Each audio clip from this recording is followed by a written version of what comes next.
everybody. Hey, what's going on, guys? I am Janae Strother. I'm Sean Spencer.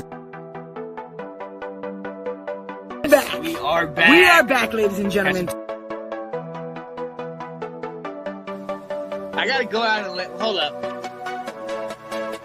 Come on. The lion. The lion. New man so fine. Kirk Cousins.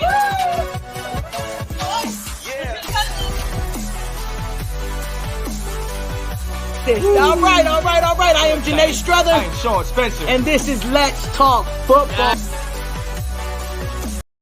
What's going on, ladies and gentlemen? It's your boy, Sean Spencer, one half of that dynamic duo that is Let's Talk Football. And ladies and gentlemen, happy Tuesday to you.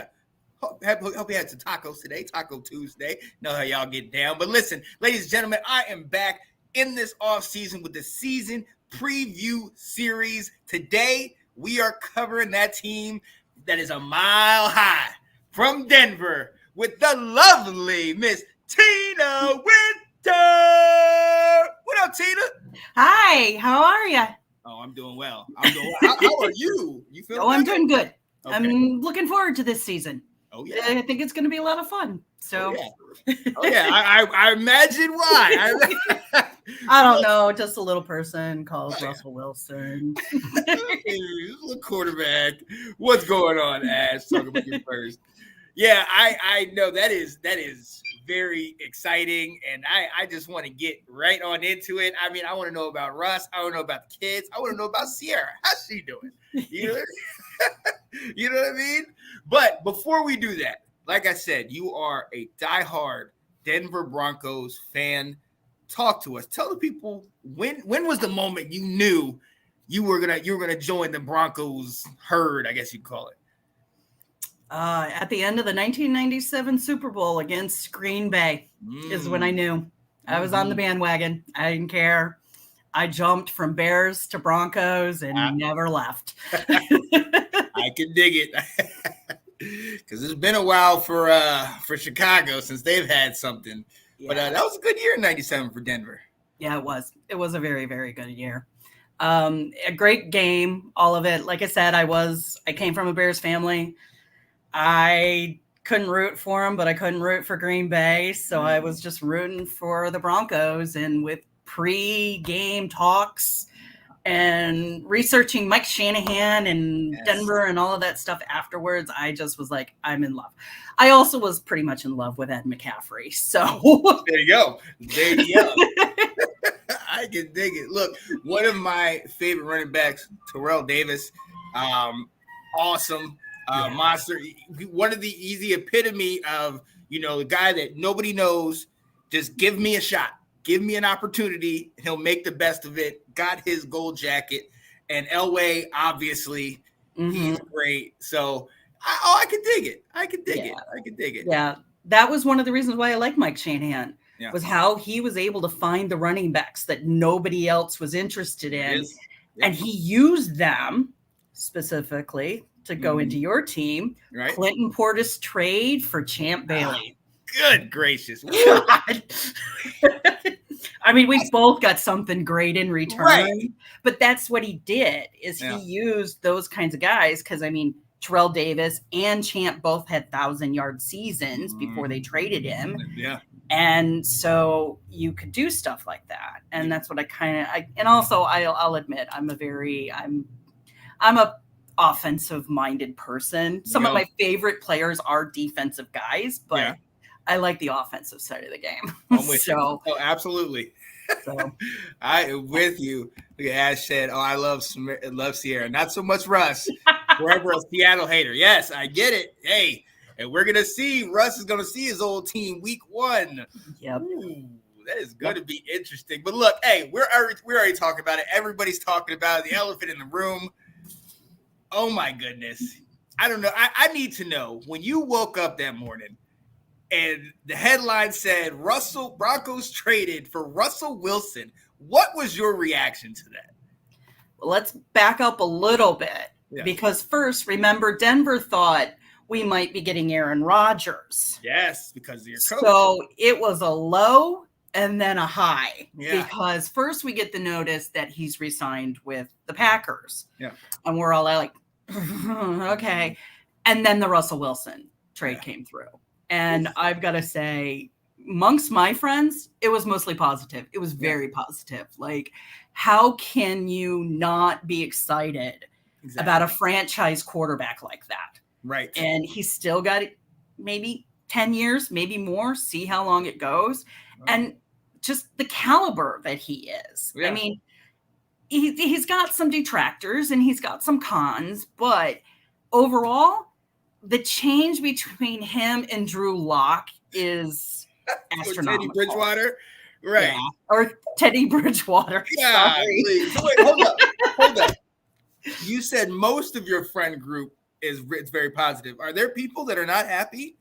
No, they're happy. Okay. It's just it's a wait and see kind of attitude. Okay, I got you. Because we do think he's a definite change from Bridgewater and Locke.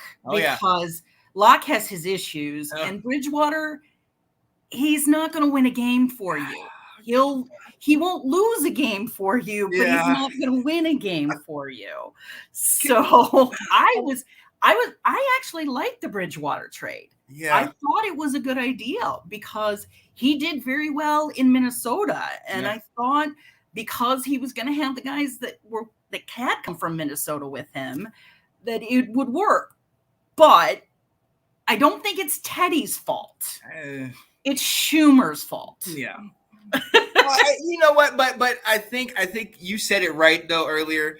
Teddy's not going to lose you a game, but Teddy's not going to win you a game either. It's going to be that consistent 200, 250 yards, 2 TDs, no interceptions. He's going to be safe. Great game manager. And I have followed him from Louisville. I want the best for him, but it just seems like he's just like so close, but just can't. Yeah. They were so close. They just couldn't get over that 15-20 score. Yeah. If they could, there's a lot of games that would have changed differently. And that's the thing is, I mean, he was specifically brought in. George Patton went to Schumer and said, okay, you're not a fan of Locke. Who do you want? And it was Bridgewater. Oh, what? Bridgewater was brought in by Schumer. That was the guy he wanted. So Patton went out and got him. Oh, what? Now, this is what I've heard. Yeah. Like I was telling you, there's a couple of guys that I follow online, and I followed a podcast. And one of the guys I follow, his name is called Mile High Mario. He is a physical trainer. He works physical therapist with some of the guys. So he gets a little inside information. If anybody wants to listen to it a little bit more and get a little more in depth on some of it, there's a podcast. It's on Brandon Perno's website. He talks about it a little bit more. I don't know this specifically. I'm just here about what they were talking about. But that was what happened is Schumer specifically asked for Bridgewater. And then they didn't quite use pieces the way they should have. Yeah. And that's my opinion. That's opinion of my friends. That's opinion of a lot of people is Schumer was not using the offensive weapons he had in the way that he should have been. He was trying to put square pegs in round holes. Yeah, and it was a struggle. Now I will give him the benefit of the doubt. You had KJ Hamler was out from the 4th game on. He was on IR. Jerry Jeudy had a couple games out where, and we talk about that. It still has a stacked receiving core, but Bridgewater just – I mean, when you compare the two, I would He's still go not going to throw the bombs. He's not going to throw the 20, 30 yarders. He's not going to. I mean, there was so much that hurt him. They didn't use Noah Fant correctly. They didn't. Albert Obowajanon was dropping balls. Yeah. I mean, there was a lot of issues that were going on. You spoke about Jerry Jeudy. Jerry Jeudy was not utilized well. Right. Like, according to the playbook, what they were saying is his job was to go 10 yards, and that's it. Yeah. They never used him in any other way. Well, how do you not use a guy like that? Right. Why are you setting up Noah Fant to block 2 linemen when the man's not a blocking tight end? Right. He's known for his hands. Right. It's one of those. It's like, I'm not a huge Teddy fan, but I'm also not going to ding him real bad. Yeah. because the offensive coordinator wasn't using his people correctly. So there it is. There it is. Yep. Now look, but look, with that, as we said, shout out to Teddy. We're glad for him. And Drew Lock was a casualty of the trade with Russell Wilson, and so he's over at Seattle. Yep. Now you have Russell, but you still kind of have some of the same situation, a different coach. Mm-hmm. Are you guys an instant contender? You said you had some friends that have said, let's just wait and see. Does Russell make you a instant Super Bowl contender today just by him being there? That I don't know.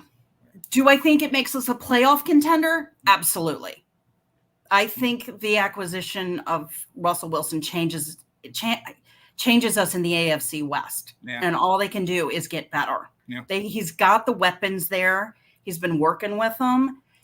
There is a new head coach, and we're going to talk about that too. But I think it definitely makes us playoff contenders. But the AFC West, we're going to beat each other up. Yep. Absolutely. I mean, we got the best pass rushers in the AFC West. Yep. We got Herbert. We got what's his name in Mahomes Kansas in City? Yeah, Kermit. And yeah. And then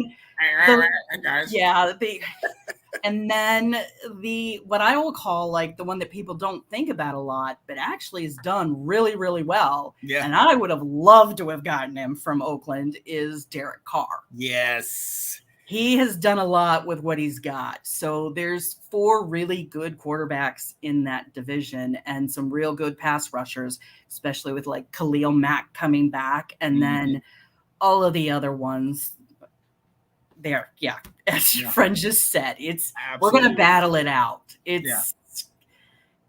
that's all 3 of us in playoffs. Well, and see, that's the thing. It's by far what the NFC West was last year.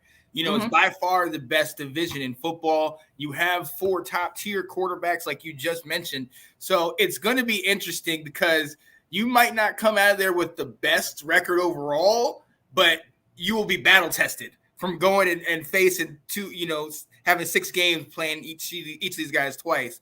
Yeah.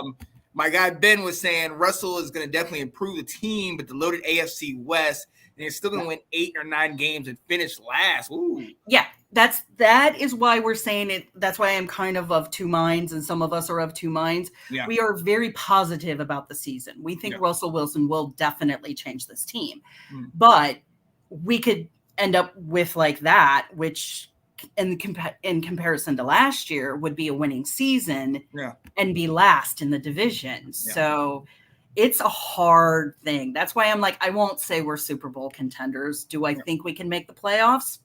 Yeah. That's a possibility, depending on how things gel.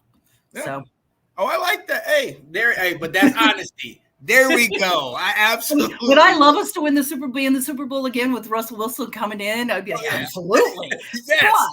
But let's be realistic too. It's a rough division. It's stacked. So it's even Kansas City isn't going to be able to run over this division anymore. Exactly. I mean, Kermit lost Tyreek. Mm-hmm. There's some safety issues. I mean, there's issues on all of the teams, but yeah. So we'll just see how it all works out.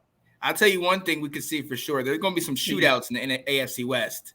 Oh yeah, there's going to be some definite shootouts. And look, anybody would be excited. I absolutely, being a Washington fan, I've been dreaming for a quarterback for years. Hopefully, this guy will do. Carson Wentz, I'm not gonna put any hopes and dreams on him.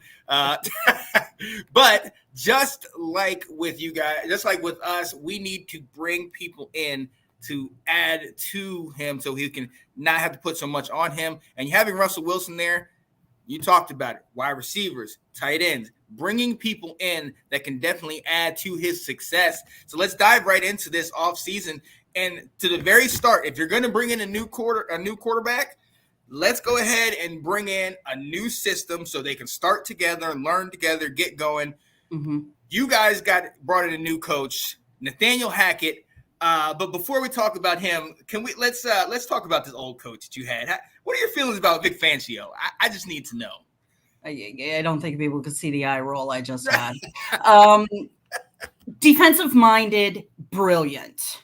Absolutely brilliant. Yeah. He just, like I said, I mean, between him, they just couldn't. I mean, the defense, I looked at it last year. We didn't have a lot of sacks, but because we lost Von Miller. So we were one-sided in terms of our pass rush.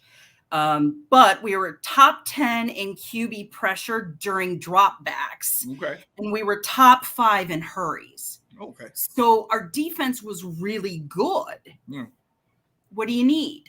Because Fangio wasn't doing it. There's a lot of things that are coming out that he was doing some things that the guys in Denver didn't really like. But then they went and won the Dallas game, and everybody's like, what happened there? Thank you for that, by the way. Thank you. Yeah.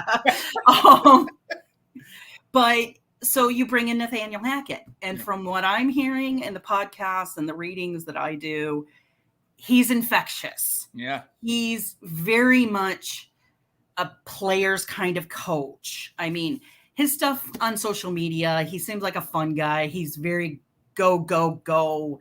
Let's go. Let's do this. We can do this. And from what I'm hearing, the players are responding really well to him. But it's not just him. It's also some of his offensive coordinator. His name is Justin Outen, I think, or Outen, or however he says it. He's their new offensive coordinator. He brought him over. Yeah.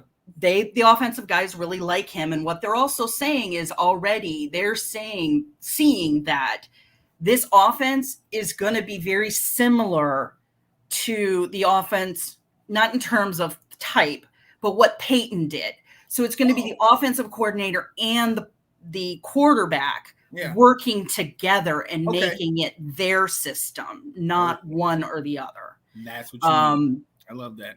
But what I also love is for people that know Broncos and know our ex-quarterback, our ex-coach, head coach that we won the Super Bowl, they brought back Clint Kubiak, who is Kubiak's son, who's going to be passing coach / QB coach, which is what Kubiak's position was when he played for the Broncos and when he also coached. I think that's I think a really good kind of bring in there. The other one is on the defensive side is Ajero Everow.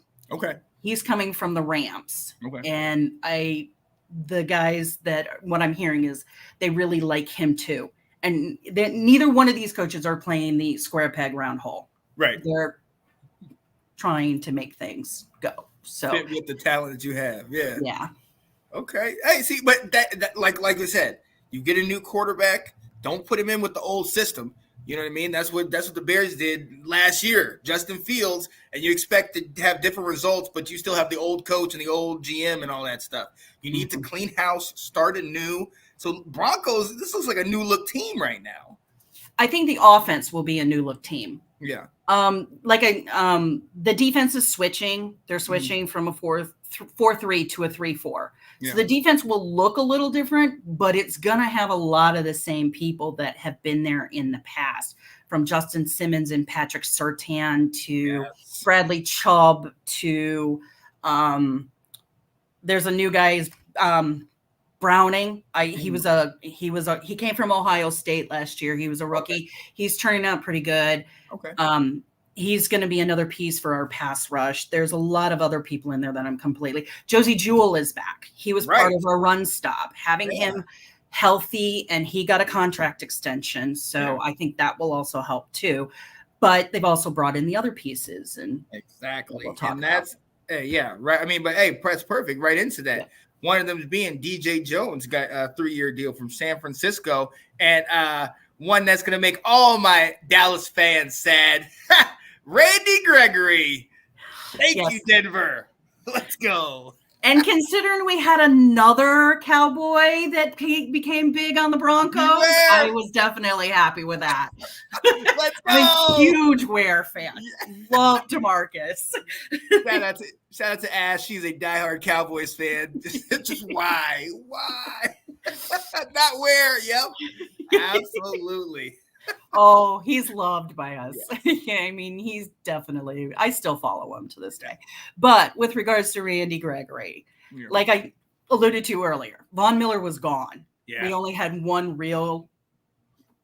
Bradley Chubb was the experienced pass rusher, and we needed somebody on the other side. And they knew they were changing, so they brought in Randy Gregory. I mean, the stats I was seeing, I mean, I'm hoping the best for him, but from what I'm reading is they believe it's going to be Randy Gregory, Chubb, Nick Benito, and Browning. They're talking about moving Browning from an interior line position to make him an edge pass rusher instead. Oh, wow. Okay. And so that's where they think the 4 is going to come with that. And then as injuries or things happen, which I'm crossing my fingers that Chubb is healthy this year. Yes. And stays healthy. And Nick Benito we'll talk about later. But yeah, he was brought in specifically for this kind of stuff. So nice. And with the way you're going, you were talking about them going from 4-3 to a 3-4. It's going to be quite interesting to see how those guys all coming together. I don't have any clips from Randy Gregory because all of them seem to be clips of him crushing my Washington team. So we're not going to play that. All right, Cowboys fans in the chat, we're not playing that clip.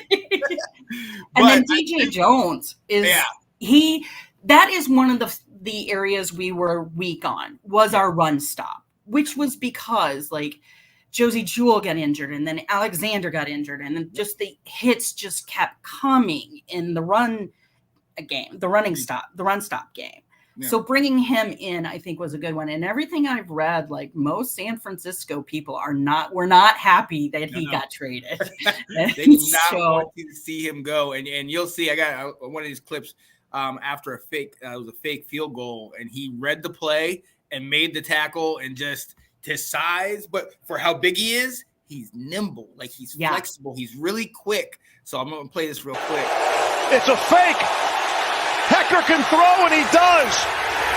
Able to complete. Went to Kendall Blanton. And DJ. Woo!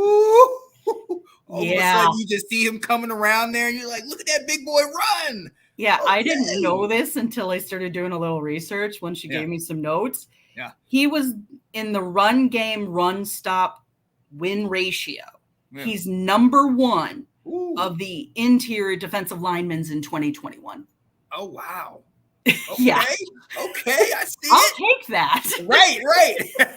That can only help the defense, you know what I mean? Yeah, so we'll see where he ends up playing and how he ends up in the mix. But yeah, the run was definitely an area that we were kind of weak on. So I was glad to see that pick up when it happened. Definitely. And speaking of the run, you talked about people getting signed, but also re-signed. Your offense, you talked about you guys working on your offense, re-signing Melvin Gordon, absolutely a key move. And you guys, we talked about this off camera, have not only Melvin Gordon, but a guy that I absolutely love out of my North Carolina, a fellow Tar Heel, my guy, Mr. Javonte Williams. Ladies and gentlemen, I don't know if you saw him, top 10 that they've just come out with most recently for the NFL running backs. He was ranked 10th. So you got this, and you got a healthy Melvin Gordon who is re-signed. Talk to me about your running game, because I'm excited to see what Denver does this year.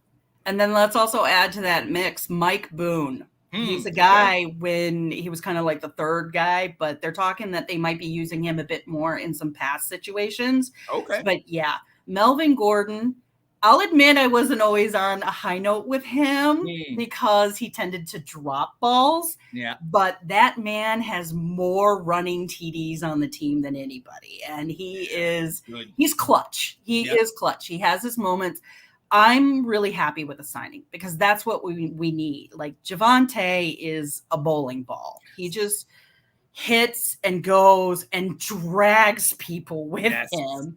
Melvin's more of the finesse kind of guy. And so you do need those kind of to offset each other.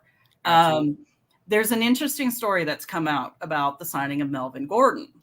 Is that he was actually going around and talking to other people in addition to Denver. And he wasn't exactly going one way or the other. Yeah.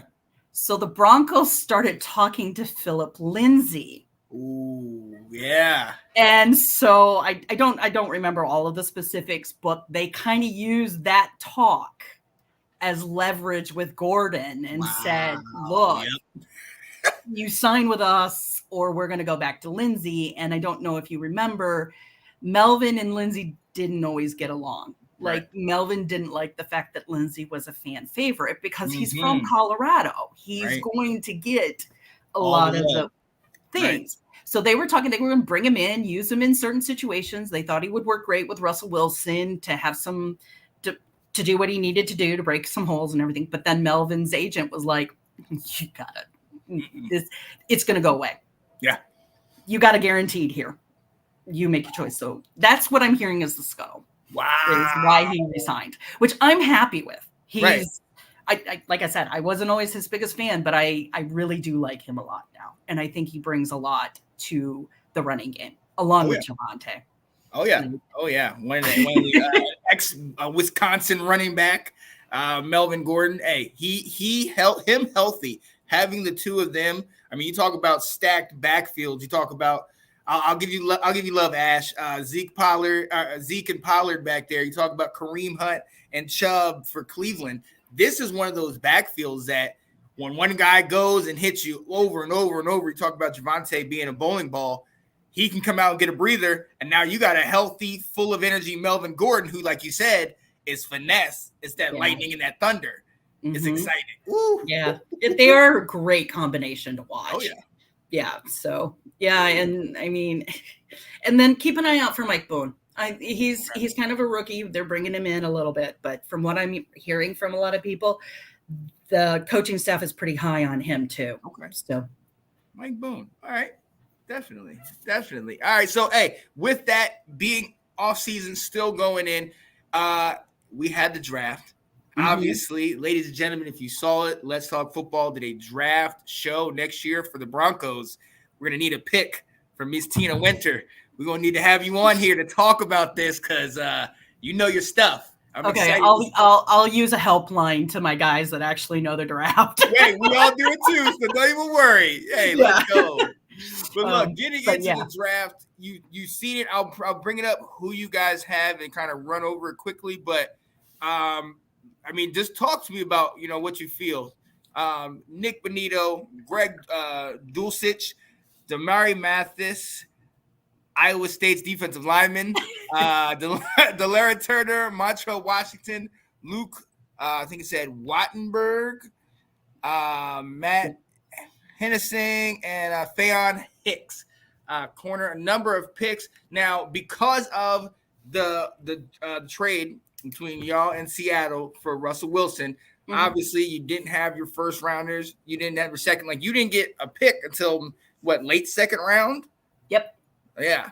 So, I mean, you started late, but, I mean, from what it looks like, y'all still did fairly well in the draft. What are your thoughts? George Payton is a god. Yeah. I mean, he knows what he's doing. He knows what he's doing. Yeah. It was interesting. Nick Bonito is also a local guy. He's a huge bump up. One of my guy friends my guy friend Gavin has nicknamed him Mr. Beautiful. Oh, there you go. He, like I said, he's being brought in for the pass rush. He's being brought in to kind of create some more sack opportunities and being able to get to the quarterback. And based on his stats, let's see, he had 18 and a half sacks last year as an edge rusher. So, I mean, and that's just his senior year. So who knows what it would be if I had a little more time. Let's see. Oh, here, another stat I picked up. He has a 27% win rate ratio, which was the highest of all college pass rushers last year. Man. Okay. So I don't know why other teams passed on him. Yeah. But I'm thankful they did. Yeah, I that is somebody that me and my buddy Will, we do a Washington show, that's somebody we had on our list. Every time we did any mock drafts, every time he came up, we were like, we have to get this guy. They talk about his first step. He has one of those quickest first steps off the ball, and he's a very versatile player. He can drop back in coverage, and he has the quickness to spy a quarterback, which, as we know, the league is becoming more, mobile quarterback. So you need to have somebody that can keep up with the quarterback. And then when you have the Randy Gregory, the Chubb, these other guys, the guy we just talked about, DJ Jones, you have these guys and you let this young guy work in behind them or work with them. Ooh. Yeah. He reminds me of a young Vaughn. Yeah. He really does. The way he kind of moves and how quick he is. Okay. That's the one thing, like, there's some video of Vaughn that he like puts 1 foot forward and he's already halfway past him and flipping around him. So if he's half the player that Vaughn was, that's high praise. Yeah, that's high praise. I mean, Vaughn is big in our fandom, but absolutely. Absolutely. But then, so we also talk about the trade where you lost Noah Fant, but I think y'all did a great job getting a potential replacement. Greg Dulcich, tight end, UCLA, big tight end, great hands, great take the top off the defense kind of speed. I heard that it's reminiscent of Kelsey, Travis Kelsey. And I watched UCLA a lot, so I've seen him play. He was at sometimes one of their better, if not best, wide receivers at tight end. So I'm very excited to see what this guy does. What are your thoughts on Dulcich? Or as I call him, Luscious George.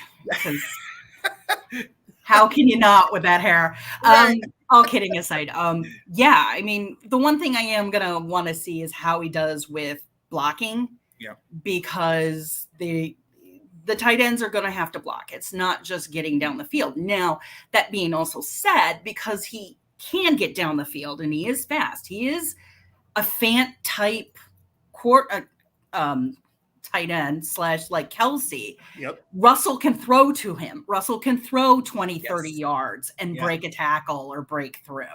Yeah. So I'm really excited to see what he can do too, because we did lose Fant in that trade, along with Locke and also Harris, which I want to go back to. Okay. But I'm excited to see what he can do. As a matter of fact, one of the guys that I'm friends with was like, this is one of the best trades ever. He's better than Fant. I'm like, well, let's see what happens. But Can he play it down first? Wait a minute. Yeah. Oh, I mean, he's going to be competing against Albert Obuejinon. There you go. It's a hard name to say. Right. Better than I would have done. Albert O. Albert's going to be number one. It's going to be his job to lose. Okay.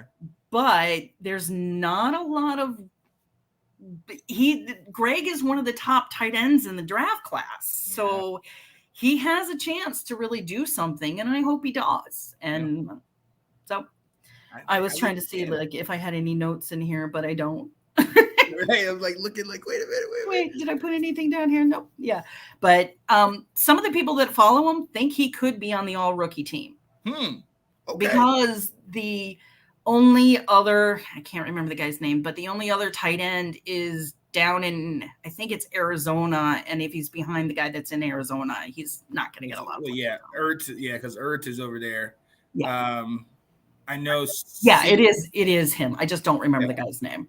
And then I know there's one other guy, Charlie Kohler at Iowa State, who's playing for the Ravens, but he's behind Mark Andrews. So he's also not getting any time. So I absolutely believe that if you stay healthy and he gets a rapport with Russell Wilson, that's what every quarterback, especially in a new system, loves. They go right to their running backs, right to their tight ends. Right. So it's your bread and butter. You can use them because they're bigger. And if he does end up being a Kelsey or Gronk type tight end, yes. I mean, I won't say the number of words I've talked about watching Gronk. Oh. And our people crawling up him and literally being like, getting rid of him. So, So if he turns out great, I'm high on him. A lot of people in the Broncos are, and I'm hearing the coaches, the offensive coordinators are very high on him too. Oh, I can dig it. I can dig it. Now, there are many more on this draft. Tell me some of the people that you thought about. I know you were telling me maybe Damari Mathis, the safety out of Pittsburgh. Yeah, the safety position, safety/cornerback position was something that we were a little weak on, except for Patrick Surtain. Oh yeah. Yeah, that was a good pickup. And we need some new blood in there to go along with Justin Simmons and some of the other guys that are that will be back. And like, I'm totally losing my mind. I can't remember the other guy that we got from Texas. He's still going to be there. We've got quite a few, but that was also a position that got hit with injuries early and often. So the Damari Mathis, hey, if he does half of what Surtain does, I'll be so happy. Right. In where you fit in. Just, I don't know what, like he had something in his brain that he just knew where to be and when to be there, no matter what. So. And him being the son of an NFL player, I think there's a certain level of knowledge that they know. They know how to maneuver in the locker rooms. They know how to play. They know which refs are going to call what things, and it's kind of a feel. And Surtain, because as soon as he came in the league, it was like he knew what he was doing immediately. Like first year, he was dominating, and you're like, "How have you played before? Like, have you played in the NFL like before?" Yeah. But he is that type of talent. And hey, Damari Mathis, you're coming into that secondary. We've already seen what the D line and kind of front seven is looking like. It could be a great addition. Hopefully, I mean, Pittsburgh had a solid defense last year, so hopefully he definitely shows up for you guys. Yeah. Yep. Yeah. And who else were you talking? There was somebody else. The punt returner that we drafted, Montrell Washington. That's huge. Yep. Special teams was horrible for us. From the coach to the players. Now, don't get me wrong. Spencer, who we were brought in, he was very good. He was decent for what he needed to do, but we need a little bit more there. We need a little bit of a spark. And so it's not often you draft a punt returner, but that was the one that a lot of the people that I was talking to, they were most interested in to see what he does, because we can only go up. Right. Yeah. And so, hey, and playing at Penn State, hopefully this guy has something in the Big Ten. Eager to see he can only help, and definitely at that punt returner position, that's somewhere that can totally change the game for if not for just anything, but just field position. But field position alone, not having to start at the 10 and the 20 every time you get the ball, being able to maybe be at the 30 or the 40 or even at the 50 if you get one. Because I mean, breaking one open for a touchdown you got to have like a perfect storm of situations. Exactly. Like or really special punt returners, which we know who those are. But yeah, it don't get me started on I could go for an hour at least talking about why special teams is so bad in this current NFL structure. Yeah. As somebody that played a little kick returner and punt returner and understand the value of it, look, I understand we're not going to have a Devin Hester. Those don't grow on trees. You know what I mean? The Brian Mitchells, the Mel Gray, the guys that are the specialists. But, I mean, it's almost a lost art now. It now is. It's just as a whole, I think special teams is a lost art. Yeah. There's no longer a coach that's just the special teams coach. Yeah. He has another job that he's doing, and he's a coordinator in some kind of the offense. They generally don't have specific linebackers for special teams like they used to, or special teams used to be the way you talked about Terrell Davis. Special teams used to be the way that you could get off the practice squad.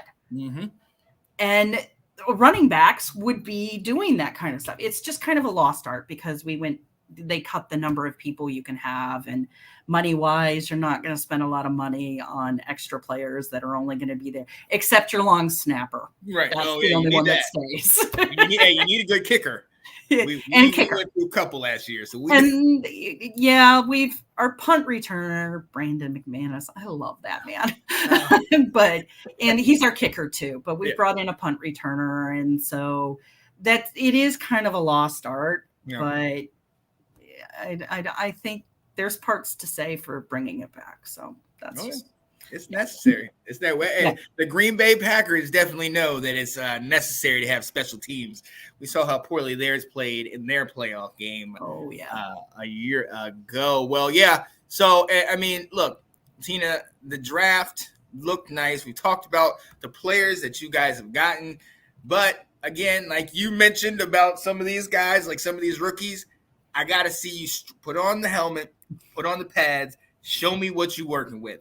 You look good on paper. You look good in college, but now you're with the big boys. So we got training camp, OTAs. They're here.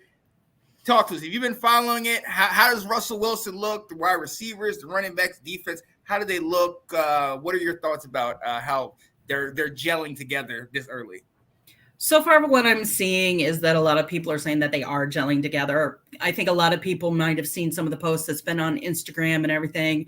Russell Wilson had his own little like mini camp with the wide receivers. He's been practicing with them. Yeah. I mean, there's a sick video out there of him throwing to Cortland Sutton, and it was like 70 yards, maybe. 50, 60, 70, something like that. It gave me goosebumps. Yeah. So, I mean, he's really taking, he's being a Peyton-like kind of person and taking the offensive line and saying, okay, let's all work together. Let's work this out. Yeah. We're not going to be able to do this if we just all show up for OTAs and then training camp. We need to work together outside of it. Absolutely. A lot of good things that are coming out so far. The way they think that it's going to fall is it's going to be like Cortland Sutton and Jerry Jeudy will be like 1 and 2. And then Tim Patrick is also in that mix too. He'll be part of the 3-4. And then KJ Hamler, he's coming back. And then the one thing that I was hearing coming out that Russ is pretty big on right now is Kendall Hinton. And for those that may not be able to quite place where that name comes from, that is from the 2020 season when Broncos had no quarterbacks left, and we had to put in our practice team wide receiver, Kendall Hinton, who had played some high school and college ball a little bit. But he actually really likes him. He says he's got good moves. He's got good quickness. He's able to get himself open.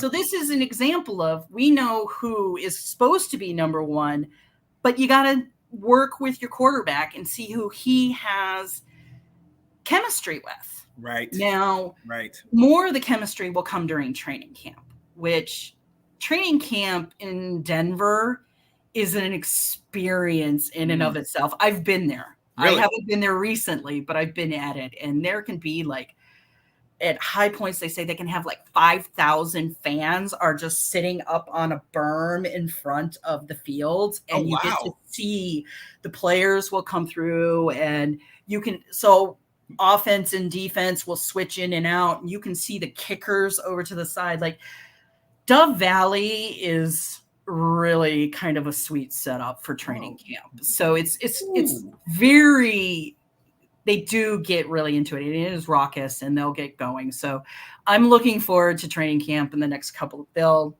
start at the end of this month, and then I will definitely be watching more daily stuff. But OTAs are looking good. Like we said, they think it's pretty much based on what with the tight ends, it's going to be Albert and then Greg, and then the running game, like making sure that Melvin and Javonte and those guys stay healthy. Which one of the things I was hearing about what was going on last year with Fangio was that he was of the old school. We're going to keep hitting and hitting and hitting and hitting until you're so tired you can't do anything. Right. And then they'd get injured because they were going through practices like that. So that's where I think some of the injuries may have started happening. Hackett is not this way.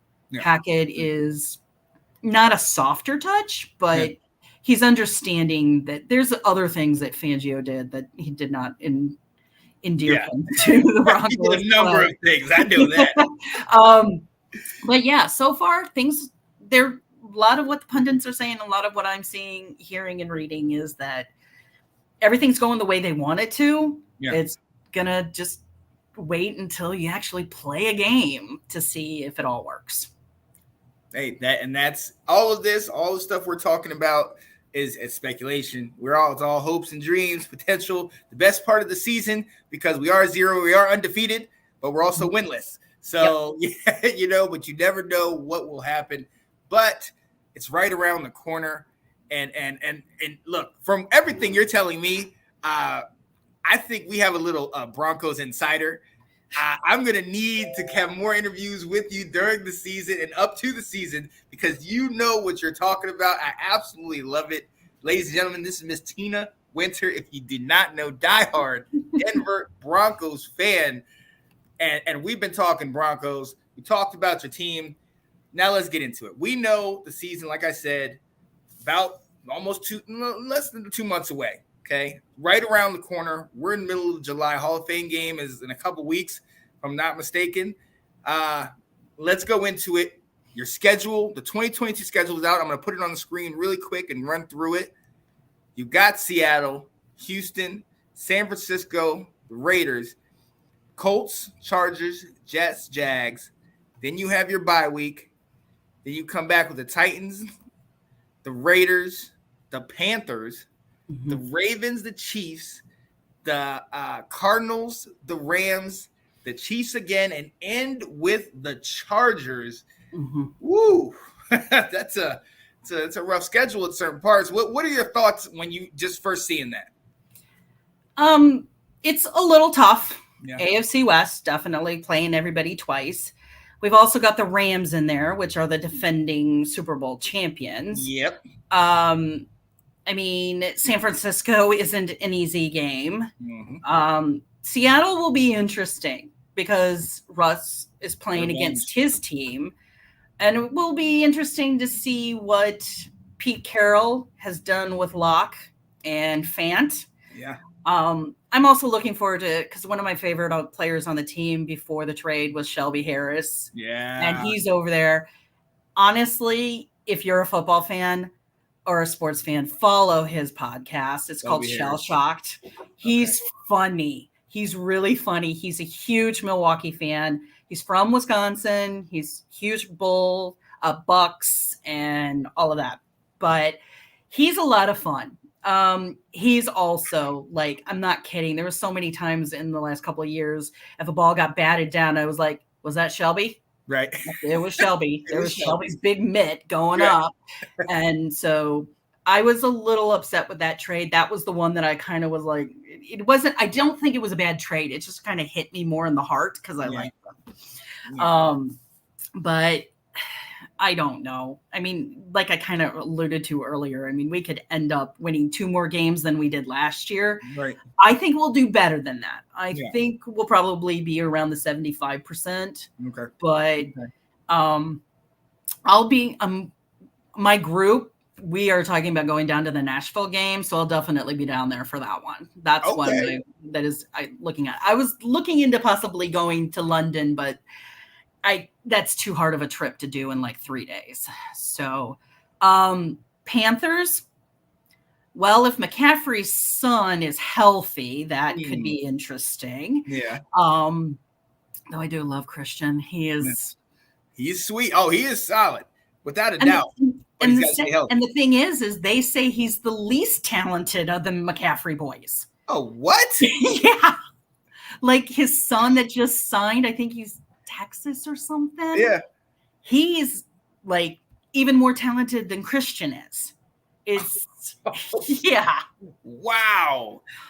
Oh, okay. Let me find out. Now we know we'll see if that happens, because I mean, Christian has set the bar really high. Very right. Hey, but look, the father didn't do that bad now. Oh no.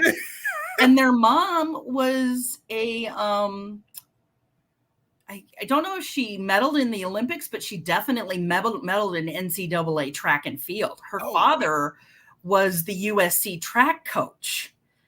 So the joke they make is the two of them getting together was just so they could breed fast white boys. There you go. And it worked. It worked. But yeah, all the boys played football. They all played. I can't remember what the private school is in Denver. Yeah. Got Christian in its name. They all played football there. They they're all like one went to Duke, another one went to Duke. They're just kind of all over the place. Yeah. But yeah, that one will be interesting. Ravens, I'll have to see that game get a little bit closer to see how we're gelling. Yeah. Because my fear with some of the Bronco fandom is that, as you saw in there, there's some tough games the first 6 weeks. Oh, yeah. We're going to have some losses. It's going to happen. And I just hope that fans don't turn on Russell and Hackett from the beginning. Because even Peyton Manning had a few losses his first year. Well, right. He had to get into the mix. But like you said, you got San Francisco, you got the Raiders, the Colts, and the Chargers all in a row. Then you have a Jets and a Jaguars, both teams who have done a lot of stuff this offseason. And then you finally have a bye week. You know what I mean? So, I mean, the first couple of games you mentioned, those are winnable games if our offense is going and if our defense is doing good. Exactly. They are winnable games, where last year some of those it would just be like, we're not going to give above 20 and we're not going to be able to play this pass game, that i.e. Kansas City. Right. Jacksonville, we'll see what happens. That was a completely dysfunctional team last year. Right. And your QB can only do so much. And he was my fantasy QB, so I know he had ups and downs. Oh, yes. Yeah, he had some games where you're like, all right, this is what I've been waiting for. And then some other ones are like, I traded for Teddy one time. Oh, man. Yeah, and then down the stretch, you talked about going into Tennessee. You have the Raiders game, the Panthers, the Ravens, but then the Chiefs. Those two are to be solid. Then you talked about they go into the NFC West with the Cardinals and the Rams, and then end with the Chiefs and the Chargers. So it really doesn't get easy any way you look at it. But like you said, if that offense is clicking, if you guys can avoid the injury bug, and just gel in that first year, I mean, I see some positive. I see that you'll be in the playoff hunt. I can see potentially making the playoffs, outside looking in. But it could be rough. Yeah, it could be rough, but it could be positive. I think Russell Wilson puts you above what, like you said, like you said last year. He's hands above what we were dealing with before. I mean, it was one of those that there were some games that were winnable, and there was just some like Kermit was just going to skewer us, no matter how good our defense was. Yeah. We just couldn't. Well, we couldn't stop Kelsey, which was an issue. And so those games, we came close. There was both of the Kansas City games last year were pretty close compared to what it was in the past. So our defense was there. We just got to get our offense worked out. Oakland, Derek Carr is better than I think people give him credit for. I absolutely agree. Mean, I have wanted to steal him from the Raiders for years because he's another one that people just kind of was like, okay, he went to San Diego State. He's okay. And he turned out really good. He did. Once you get past his first two receivers and his tight end, then his personnel kind of starts to fall off. Same with Kansas City, and kind of same way with Chargers. Like Mike Williams is getting older, and the tight end at the Chargers is completely slipping my mind, and I feel so bad right now. No, not Gates. Gates left. Oh no, it starts with a K. I can't remember his name. I feel so bad. I blank too. Yeah, they're both getting older. I mean, Herbert is good. He's got some people, but again, it's kind of like with a lot of the teams in the AFC West. Good pass rushers. Their defenses are going to be really good. They're going to be going after the quarterback. How well is their second team or second line receivers going to step up into the plate, and how are they going to be able to deal with that? And like we talked about earlier, I mean, Mahomes lost Tyreek Hill. Yep. And that was his number one person besides Kelsey that he would go to. So that's why I think the AFC West is kind of a toss-up. Yeah. We could split every game with everybody. Oh, it's going to be black and blue. Yeah, we're definitely going to be black and blue. Sorry. I was gonna say, so give me something. I know you're not gonna give me a record or anything like that, but give me what you think is a fair assessment. What do you think you guys are gonna do this year? Can you put that up again so I can kind of look at it? Let's see. So 8, 4.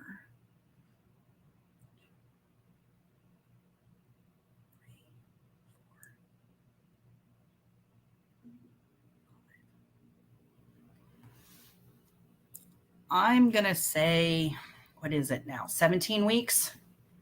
I have to do math in my head now. I'm going to go 10-7. I think we'll split all the AFC West games. Yeah. I definitely think Seattle and Houston are doable wins. Yeah. So's the Jets. So's Jacksonville. Yeah. Very true. And I think I might have included Tennessee in there, though Tennessee has gotten pretty good over the last couple of years. So that might be more of a black and blue kind of game. But I'll say 9-10 games, which is definitely an improvement over last year. I think we were 7-10. So. Yeah. So give me 1 second. Give me one. Sure.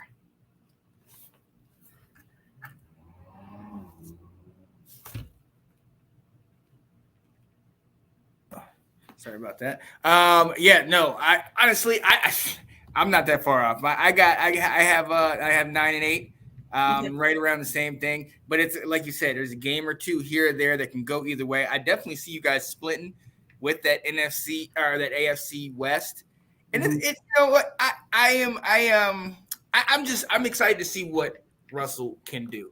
New atmosphere. You know, we've seen what Tom Brady can do when he comes to a new team. We've got a bunch of quarterbacks that have been switched around this offseason. So you really want to see kind of what this new Denver offense can do. Can they gel? We've known how good the offensive coordinator is. Now your coach, Nathaniel Hackett.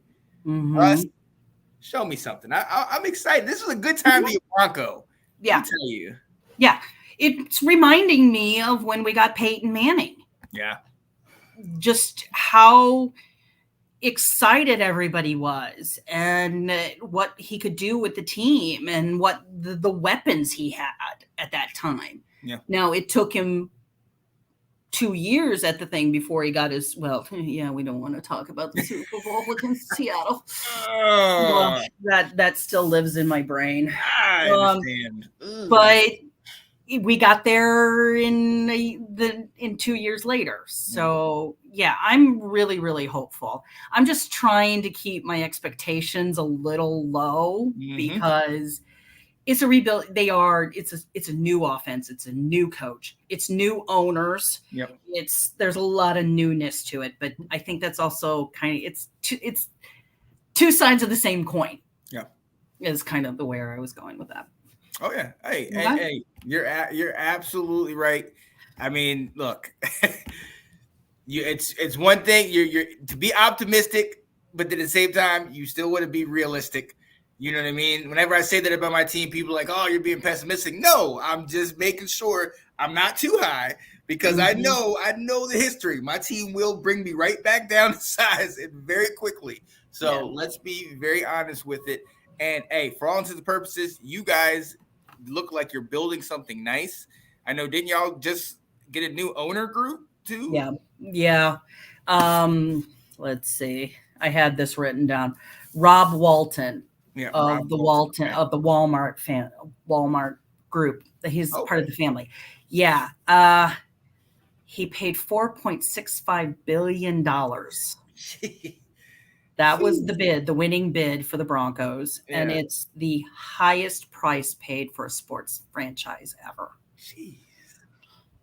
Oof. My goodness. Goes to show you what Pat Bowlen had at that team. Right. And if anybody wants to, if you want to go down a Reddit thread, black hole, go into the whole thing about the family and what happened and why it happened and some of that. There's a lot of backstory to that, which was interesting to me because I work in the legal field. Yeah. So how the team and the kids, the Bolin Family Trust and all of that, there was a lot of interesting estate planning issues is how I'll put it. Definitely gonna have to dive into that real quick before you go. My guy Nathan Snell here is in the comments. He's saying, how are you liking the new coach, and what do you see from him that Fangio didn't do? So how do you think he'll improve off this team?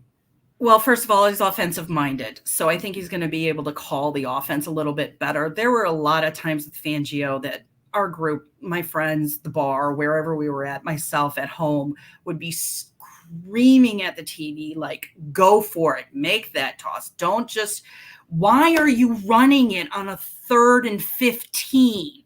Like that kind of stuff.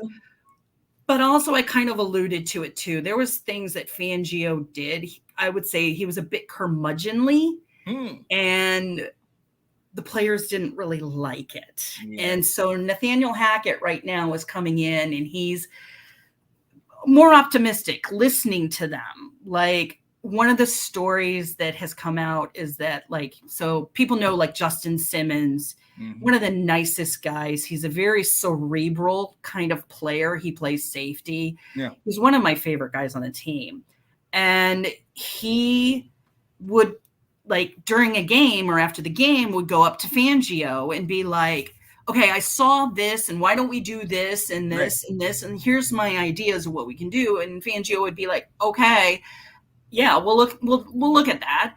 And then they walk into practice and he wouldn't do anything that he told Justin he would look at, and he would just go back and do what he wanted.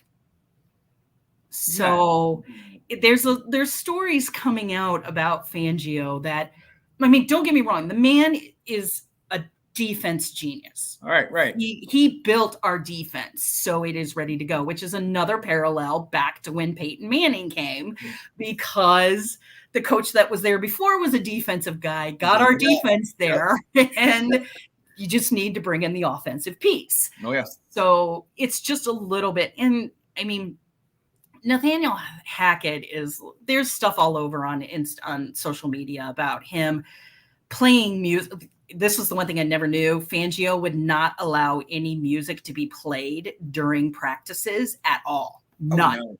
Oh, no. Had to be dead silent. And Hackett's not that way. Good.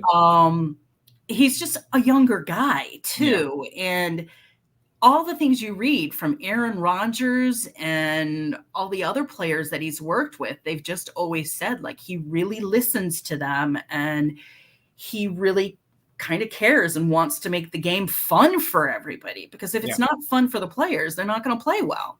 Yeah. And so that's the things that I'm seeing. Fangio is a very old school coach. He's what I would call typical of kind of like the Bears kind of system, is Mike Ditka kind of guy. And it's not wrong what he does. It just wasn't a good fit for the guys in the locker room, is more what I was hearing. Right. And shout out to my guy, Nathan Snell, host of Big Nate Sports Talk. He always, for a good portion of the season, the Ravens, played you guys last year. And obviously there was that big commotion at the end of the year when they continued to run late in the game. Yeah. And he played the clip. There was a sideline video of Fangio, I guess, cussing out Harbaugh and telling him, you effing da-da-da-da. And he would play that clip for a while. And that was the first real video that I had seen of Fangio up close and personal. And I'd be like, oh, my goodness. It was the one time he was so emotional. Like normally it was just like nothing, just dead sitting there. He was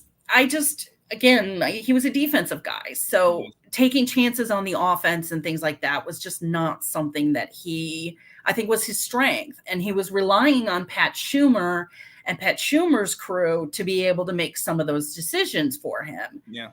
But Schumer was, like we talked about, Schumer wasn't always using the guys the way he needed to use them. And again, why are you calling a run on a 3rd and 15? It just doesn't make sense. Doesn't make sense. No. And Jerry Jeudy was told he could only run 10 yards. If he didn't stop at 10 yards, he wasn't going to get used again. And there were some guys that were saying that, like, they'd be happy if they got 2 touches a game. What? Yeah, according to the Schumer system, there was only he had set up like this is this kind of pass, and we're going to do this, and then we're going to do so many of this and that, and here and there. So there were guys that would be like, if I get 2 touches, not even scores, 2 touches a game, I'll consider myself to be good. Oh wow! It just didn't. The Schumer system just did not work. Which I've read some other stuff about Schumer, which Schumer's system is extremely, extremely complicated. Okay. Yep. And he doesn't coach quarterbacks or coach rookies. You got to fit his system. And if you don't fit his system, it's not going to work. And like what we kind of talked about before, using Noah Fant against Bosa to guard against Bosa of the Chargers? No, that interesting. So we got a whole new offense now in Denver. Thank goodness. That's lucky he still has legs. Right. That's not injured. But yeah, so I mean, I could go on about Fangio and Schumer for days. And we definitely go on. I want him because I wish I tried to get him before. I wanted him to be on here because he loves talking this. He said, "Is this Elway's last chance?" Oh, that's an interesting. Yeah, I think it is. I mean, I would probably give him a little more leeway because he does have a brand new coaching staff. But I think if he can't turn this one at least into a consistent playoff contender, it might be his last time. Now, there's a lot of people in Broncos country that would absolutely disagree with me. And some of my friends would disagree with me. But I think the acquisition of George Payton, I can never remember how his name is said. Payton, getting him to be the player personnel, like switching. So Elway isn't just in charge of he is the president of administration. George is the president of the player personnel. Gotcha. So taking that role away from Elway, or Elway giving that position to George Payton, I think has helped because Payton has an eye for good talent.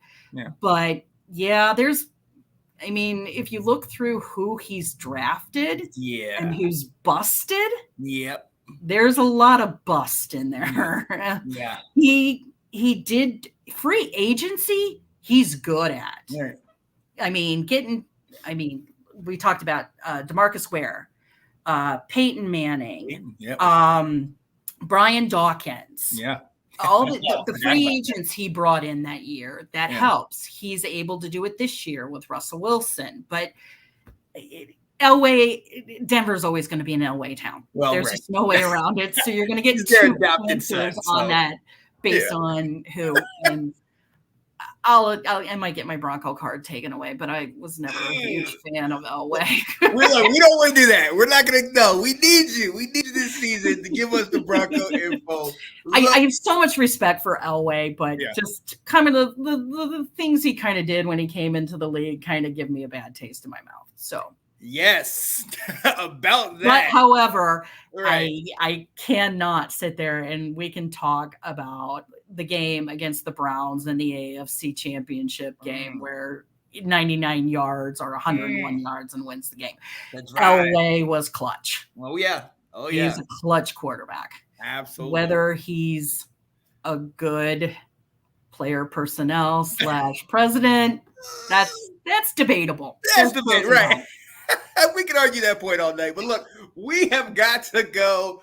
I have had such a good time. I am so glad we finally got down on here and did this interview, talking football, sport we both love. I'm going to need you. I'm not even going to ask. I'm going to need you to be here with us this fall because you know your stuff, but you follow this just as much as we do.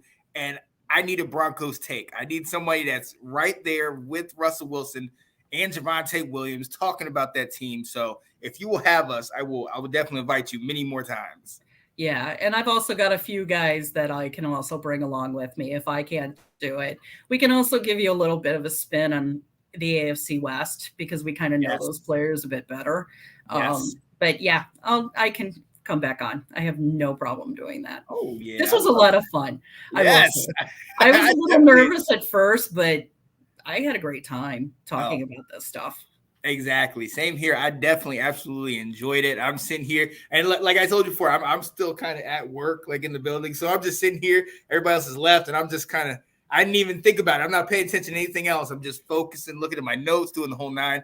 I love doing this and I love talking to people that love this game as much as I do. So there we go. There we go. But look, we cannot talk all night. I do have to go home and get me something to eat. I am so glad that I got to be with you. Ladies and gentlemen, I am Sean Spencer, but for my lovely guest, Miss Tina Winter, we want to say thank you so much for coming on here and talking with us. Good luck to your Denver Broncos this coming season. Who knows? Maybe we'll play in the Super Bowl again one day. Yeah. I want a different outcome. Well, yeah, obviously. Oh man, well, until next time, hey, we will see you guys later. This has been a Let's Talk Football season preview series, the Denver Broncos with Miss Tina Winter. Peace, people. Have a good one. Bye. Thanks for. Hello, everybody. Hey, what's going on, guys? I am Janae Strother. I'm Sean Spencer. Back. We are back. We are back, ladies and gentlemen. I gotta go out and hold up. Come on. The lion. The lion. New man looking so fine.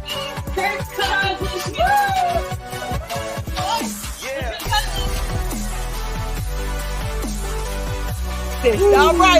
right. I am